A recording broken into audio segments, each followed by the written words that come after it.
Alors, merci beaucoup d'être présent. Je voudrais vous donner les bienvenus. J'espère que cette petite introduction a servi un peu pour expliquer un peu la thématique qui nous apporte ici cet après-midi. Donc, je suis avec professeur Raphaël Lucas, qui est un universitaire presque portugais. En fait, Raphaël Lucas, qui est un nom qui pourrait être typiquement portugais, mais le professeur est haïtien. Après une licence d'espagnol, le professeur Lucas a fait une agrégation de portugais et une thèse sur la représentation du peuple dans l'œuvre de Jorge Amado, notre représentant de la littérature lusophone. Raphaël Lucas est donc maître de conférences et chercheur à l'Université de Bordeaux III, à l'Institut ibéro-américain. A effectué des travaux de recherche dans le domaine caribéen et en étudiant les relations entre littérature, histoire et anthropologie dans le domaine caribéen. Il enseigne des littératures et cultures lusophones ainsi que l'interculturalité. Il est un éminent spécialiste de l'esclavage européen et des diasporas africaines. Il parle plusieurs langues, donc le créole, le français, le swahili, etc., etc., etc. Et bien sûr le portugais comme un natif. Raphaël Lucas est aussi auteur de plusieurs articles et conférences. Il est rédacteur en chef du magazine Afiavi. Et il travaille actuellement dans la recherche sur la littérature des pays d'Afrique langue portugaise, ainsi que dans un intéressant travail sur les mots portugais dans le swahili. Professeur Michel Cahen, c'est donc juste un petit résumé. J'ai vu votre CV en ligne, mais j'ai décidé, pour ne pas gaspiller de papier, de ne pas faire l'impression de toutes les 40 pages. Mais donc, Michel Cahen est un historien français, directeur de recherche émérite du CNRS, né à Strasbourg en 1953, spécialiste reconnu de l'histoire politique de l'Afrique lusophone contemporaine, notamment du Mozambique. Il a consacré sa carrière à l'étude des dynamiques postcoloniales et des mouvements de libération. Il a fait ses études d'histoire à la Sorbonne et après il s'est engagé dans l'enseignement secondaire avant d'intégrer le CNRS en 1982. Il rejoint ensuite le Centre d'études d'Afrique noire à Bordeaux et en 1994, il cofonde la revue trilingue Lusotopie, dédiée à l'analyse politique des espaces lusophones. Il a également initié un programme de double diplôme entre Sciences Po Bordeaux et l'Université de Coimbra. Et il est invité à plusieurs institutions internationales, dont l'Université de São Paulo, la Casa de Velázquez et l'Institut de Sciences Sociales de Lisbonne. Il a publié nombreux ouvrages, notamment sur le Mozambique, mais aussi sur le Portugal et le colonialisme portugais. Et il a fait la direction d'ouvrages collectifs, notamment sur les pays lusophones d'Afrique, source d'information pour le développement. Moi, Mario Gomes, je suis le consul général du Portugal à Bordeaux, ma diplomate carrière, et j'ai fait une partie de ma carrière aussi en Afrique, notamment en Guinée-Bissau. J'ai travaillé aussi dans la direction générale de l'Afrique sous-saharienne au ministère des Affaires étrangères. Donc je ne suis pas un expert comme les orateurs qui sont avec moi, mais je suis portugais et je vous présenterai ma version de l'histoire du Portugal. Donc une petite introduction sur ce qu'on vient de voir et ce que représente pour nous cette période historique, et surtout quelle est la raison pour laquelle on a décidé de faire cette conférence. Donc le Portugal, qui a vécu en dictature pendant 48 ans, depuis 1926, à partir des années 30, on a Salazar qui s'impose et qui va créer ce qu'on appelle le Estado Novo, qui s'implante au Portugal et qui créa des structures à partir de 1933 et ça jusqu'à la révolution des œillets de 1974. Les politiques de Salazar étaient surtout basées dans un Portugal rural et dans un Portugal qui avait dans l'Empire portugais la raison d'être et aussi le potentiel économique pour survivre fièrement seul comme il le défendait.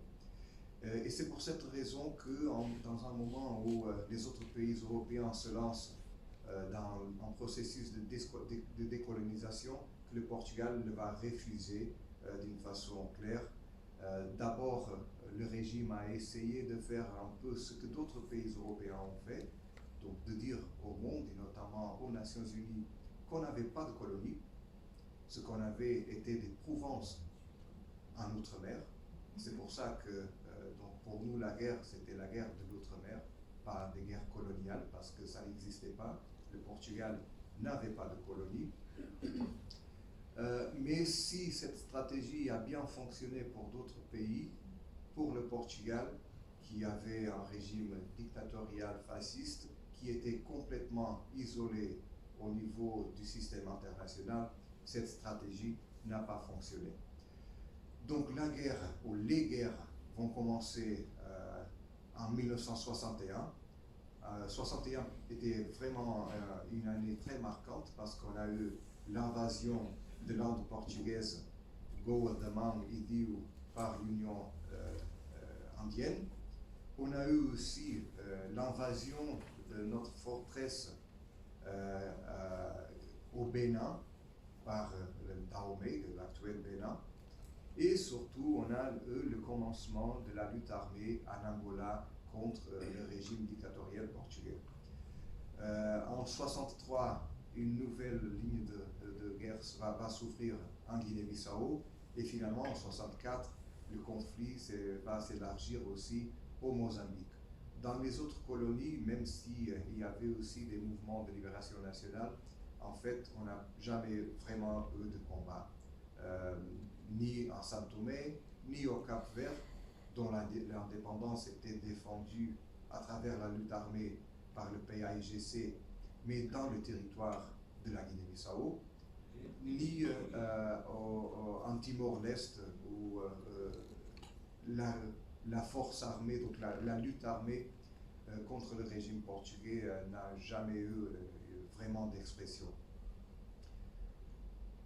Le régime va être finalement déposé en 1974 par la Révolution des œillets, dont on a fêté l'année dernière les 50 ans.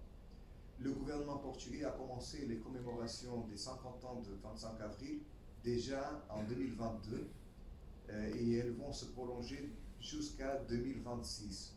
Et ça pour une raison très claire, parce que nous, on a en fait 3 25 avril. Le 25 avril 1974, bien sûr, la réduction des œillets, mais aussi le 25 avril 1975, date où les premières élections libres vont s'organiser pour l'élection d'une assemblée qui va rédiger la nouvelle constitution démocratique, et le 25 avril 1996, où les premières élections législatives sous la nouvelle constitution démocratique vont être organisées. 76, pas 96.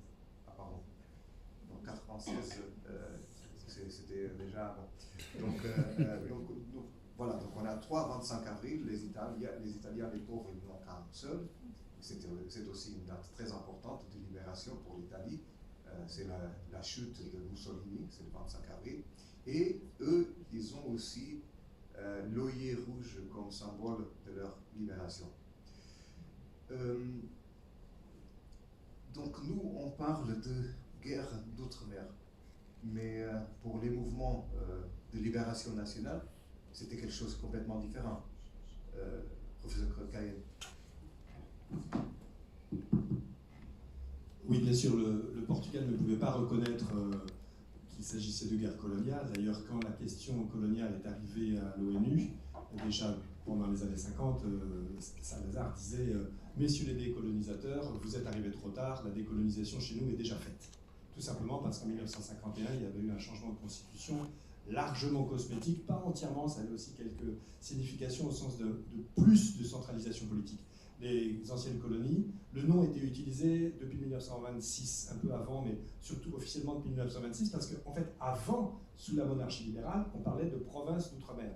Et également, la première phase de la République a continué de parler de province d'outre-mer. Ensuite, c'est devenu des colonies, ce qui était tout à le Portugal n'a rien fait d'autre de faire ce que faisaient les autres pays à la même époque, la France ou l'Angleterre, donc on est dans les années 20 et ça va durer jusqu'à 1951 où on revient aux provinces d'outre-mer. Pour les formations africaines, naturellement, c'est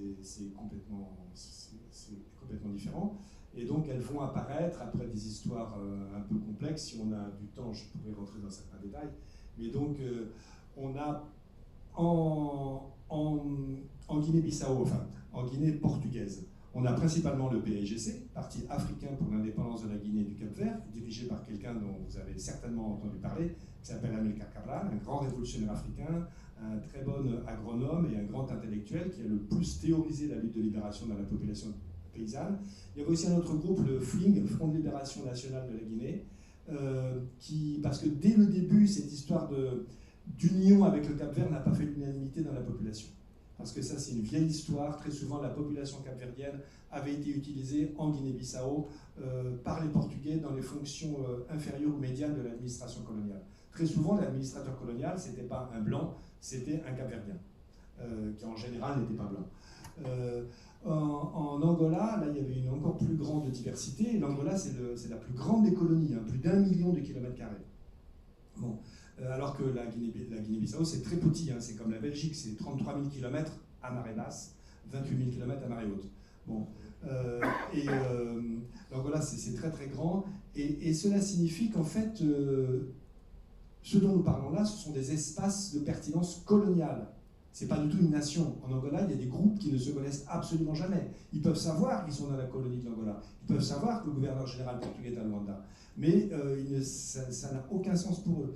Et on a 3 mouvements principaux, il y en avait beaucoup d'autres, mais 3 mouvements principaux. Le MPLA, Mouvement populaire de libération de l'Angola, qui recrute principalement parmi la population Kimbundu et les populations créoles de Luanda. On a le FNLA, Front National de Libération d'Angola, qui est une réminiscence de l'ancien royaume du Congo, qui lui existait déjà quand les Portugais sont arrivés à la fin du XVe siècle. Et on a enfin l'UNITA, qui apparaît, donc l'Union nationale pour l'indépendance totale de l'UNITA, qui apparaît un peu plus tard en 1965. Indépendance totale, le mot total veut dire sans les métis, sans les créoles. Bon.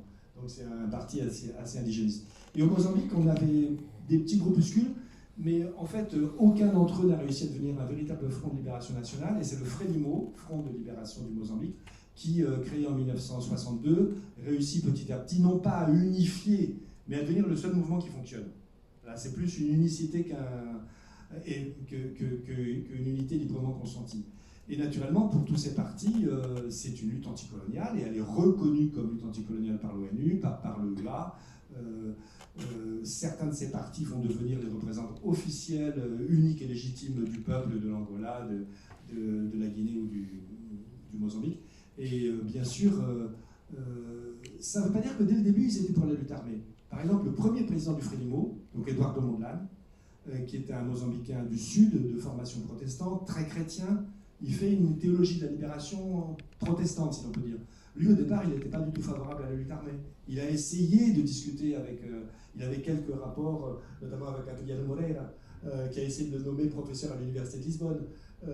Il voulait même le nommer gouverneur général de la colonie du Mozambique. Bon, mais bien sûr, c'était qu'un moyen de l'intégrer, non pas un moyen de concéder l'indépendance. Et donc, même quelqu'un de modéré comme Eduardo Mondlane, avec ce régime complètement obsolète, il n'y avait aucun moyen d'autre que la lutte armée. Donc, il commence, comme monsieur le consul l'a dit, 61 en Angola, la grande révolte du Nord, 63 en Guinée-Bissau, et septembre 64 au Mozambique. Alors, ça n'a pas été, si je peux parler en 20 minutes, bon.